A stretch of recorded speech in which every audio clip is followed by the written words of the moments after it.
अस्सलाम वालेकुम वरहमतुल्लाह। आए दिन मियाँ और बीवी के दरमियान बहुत सारे फसादात और बहुत सारे फितने बढ़ रहे हैं। तो मैंने सोचा कि इसके बारे में थोड़ी सी बातें गोशगुजार आपके रखी जाएं, ताकि कुछ लोग ही सही लेकिन वो फ़ायदा ज़रूर उठा सकें। तो हज़रत उमर रज़ी अल्लाह ताला अन्हु के दौर का ही वाक़या है, तो मैं आपके सामने वो रखना चाहता हूँ। हज़रत उमर रज़ी अल्लाह ताला अन्हु के दौरे खिलाफत के अंदर एक शख्स हज़रत उमर रज़ी अल्लाह ताला अन्हु के पास आया और आकर वो अपनी बीवी की शिकायत लेकर आया था असल में वो।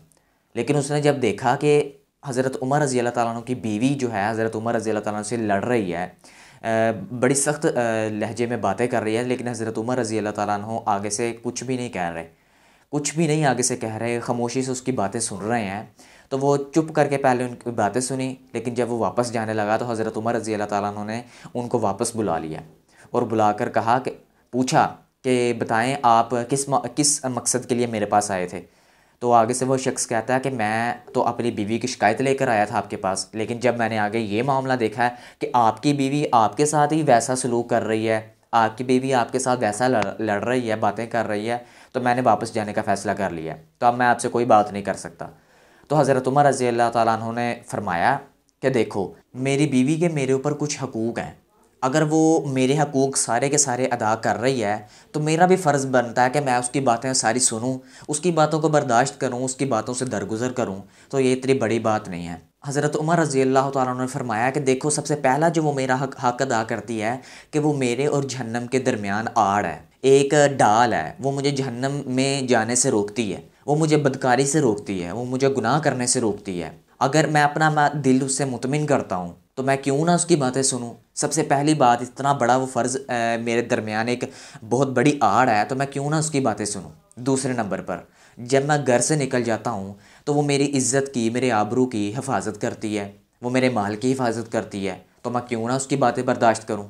तीसरे नंबर पर, वो मुझे रोटी पका के देती है। चौथे नंबर पर, वो मेरे कपड़े धोती है। पाँचवें नंबर पर, मेरे बच्चों की निगहबानी करती है, मेरे बच्चों की हिफाजत करती है। इसके अलावा भी हज़रत उमर रज़ी अल्लाह ताला ने कुछ पॉइंट्स उस आदमी के सामने रखे। तो आदमी आगे से कहता है कि दौरे खिलाफत उमर का है, अगर उमर खलीफा होने के बावजूद अपनी बीवी की बातें बर्दाश्त कर सकते हैं तो मैं फिर किस खेत की मूली हूँ, मैं क्यों नहीं बर्दाश्त कर सकता। अगर उनके साथ ये मामला है जो सेम टू सेम मेरा अपनी बीवी के साथ मामला है, तो अगर वो बर्दाश्त कर सकते हैं तो मैं क्यों नहीं बर्दाश्त कर सकता।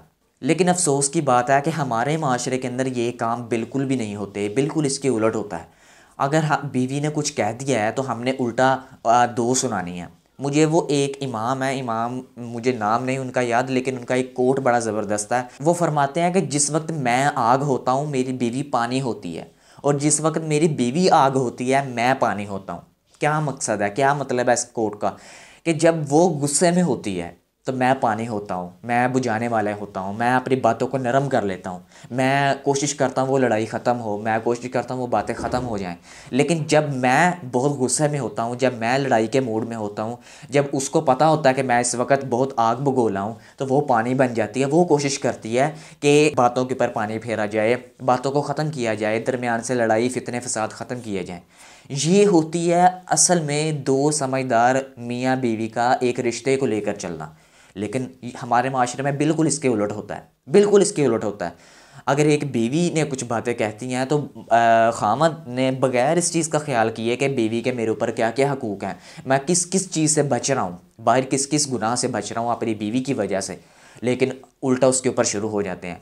सबसे पहले आप एक बात को समझने की कोशिश करें, हम इस दुनिया में अल्लाह ताला को खुश करने के लिए आए हैं, शैतान को खुश करने के लिए नहीं आए। शैतान बड़ा उस वक्त खुश होता है जब मियाँ बीवी के दरमियान लड़ाई होती है, ये बात आप बड़े अच्छे तरीके से जान। लेकिन ज़रा सोचे तो सही कि एक शैतान हम खुश कर रहे हैं, आपस में लड़ाई, आपस में फितना। एक तो सबसे दो गुनाह हम कर रहे हैं, एक हम आपस में फितना डाल रहे हैं, अपने घर का सुकून, अपने दिल का सुकून ख़राब कर रहे हैं। दूसरे नंबर पर हम अल्लाह को खुश करने के बजाय शैतान को खुश कर रहे हैं। दो दो हम जो है गुनाह कर रहे हैं। तो दोनों गुनाह नहीं होंगे जब हम इनमें से एक को भी फॉलो नहीं करेंगे। तो कोशिश करें कि अगर मियाँ बीवी के दरमियान किसी किस्म का कोई फितना खड़ा होने लगता है तो दूसरे की कोशिश होनी चाहिए कि वो उसको बिठा दे। अगर दोनों में से एक कोशिश करेगा कि मैं बैठ जाऊं, मैं इस चीज़ को लेकर रफ़ा दफ़ा करूं, इस बात को ख़त्म करूं, तो मियाँ बीवी कैसे नहीं एक लेकर चल सकते। तो ये बातें करने का मकसद सिर्फ इतना सही था कि अपने मामला दुरुस्त करें, ایک دوسرے کو عادت ڈالنی چاہیے کہ وہ تمام معاملات کو رفع دفع کر کے ہنسی خوشی جو ہے زندگی گزاریں۔ آپ صلی اللہ علیہ وآلہ وسلم کا حضرت عائشہ رضی اللہ تعالیٰ عنہا سے پیار دیکھ لیں، کتنا پیار کرتے تھے حضرت عائشہ رضی اللہ تعالیٰ عنہ سے۔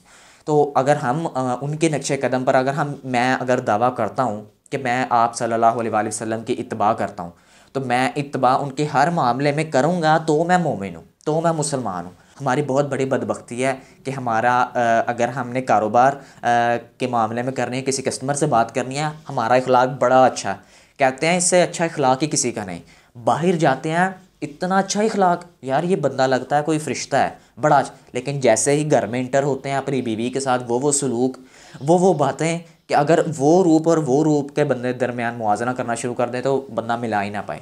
تو یہ چیزیں منافقت کے اندر آتی ہیں کہ گھر کے اندر کچھ ہو رہا ہے، باہر کے اندر کچھ ہو رہا ہے، گھر کے اندر آپ کا لباس کچھ ہو رہا ہے، باہر کے اندر آپ کے دل کا لباس کچھ ہو رہا ہے، تو یہ بالکل غلط بات ہے۔ اللہ تعالیٰ کو صرف ایک بات پہ غصہ آتا ہے، جب میاں اور بیوی کے درمیان طلاق ہوتی ہے۔ اللہ تعالیٰ کو یہ سخت ناپسند ہے کہ میاں اور بیوی کے درمیان جب یہ طلاق کا، حالانکہ اللہ کے نبی صلی اللہ علیہ وآلہ وسلم نے اس کو حلال قرار دیا ہے، لیکن اللہ تعالیٰ کو یہ ناپسند ہے۔ ہم صرف اور صرف یہ سوچ لینا کہ جب اللہ تعالیٰ کو ناپسند ہے تو میں اپنے میاں بیوی کے درمیان ہم کیوں یہ سارے معاملات کر رہے ہیں، تو انشاءاللہ سارے معاملات بہتر ہو جائیں گے۔ اتنے بڑے امام، اتنے بڑے انبیاء، اتنے بڑے صحابہ، جید علماء، اگر وہ اپنے سب کچھ برداشت کر سکتے ہیں تو میں اور آپ کیوں نہیں برداشت کر سکتے؟